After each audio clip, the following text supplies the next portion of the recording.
বিভিন্ন কারণে আপনাদের টিকটক অ্যাকাউন্টটা হ্যাক হয়েছে মনে হয়, বা আপনার টিকটক অ্যাকাউন্টটা অন্য কেউ ইউজ করতেছে, বা এখন আপনি চান যে সেই ডিভাইসটা থেকে আপনার টিকটক অ্যাকাউন্টটা আপনি রিমুভ করে দিবেন, আপনার টিকটক আইডি শুধু আপনার নিজের ডিভাইসে চলবে। কেউ যদি গোপনেও চালিয়ে থাকে সেটা আপনি কিভাবে দেখবেন? প্রোফাইল যে এই লোগোটা দেখতে পারবে, যে এই যে প্রোফাইল আইকন, প্রোফাইলে তোমরা একটা টাচ করবে।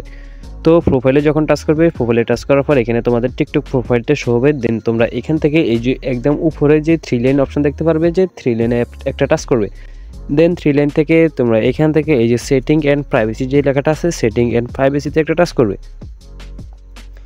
দেন সেটিং অ্যান্ড প্রাইভেসিতে টাচ করার ফলে এখানে অনেকগুলো অপশানই শো হবে। তো আমরা ফার্স্টে এই যে এখান থেকে সিকিউরিটি অ্যান্ড পারমিশন যে লেখাটা আছে, সিকিউরিটি অ্যান্ড পারমিশন লেখা একটা টাচ করবো। প্রথম অপশানের পর আমরা এখানেই দেখতে পারবো যে ম্যানেজ ডিভাইস, এই যে ম্যানেজ ডিভাইস যে লেখাটা আছে, ম্যানেজ ডিভাইস লেখাটা আমরা একটা টাচ করবো।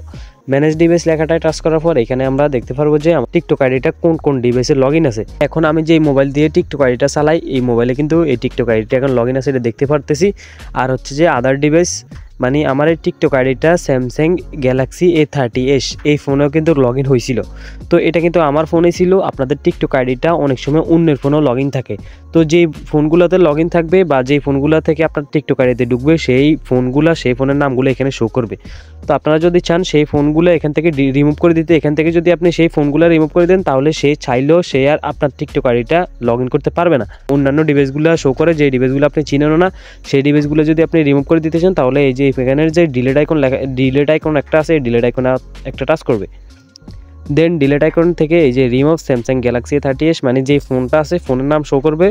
তো তোমরা এখান থেকে এই যে রিমুভ একটা টাচ করবে, সেই ডিভাইসটা থেকে টিকটক আইডিটা কিন্তু অটোমেটিক রিমুভ হয়ে যাবে। তো এই ছোট্ট ভিডিওটি যদি একটু হলেও উপকৃত মনে হবে, ভিডিওতে লাইক করে দেবেন, আর এরকম ভালো ভিডিও পেতে আমার চ্যানেলটাকে সাবস্ক্রাইব করে পাশে থাকবেন। ধন্যবাদ সবাইকে।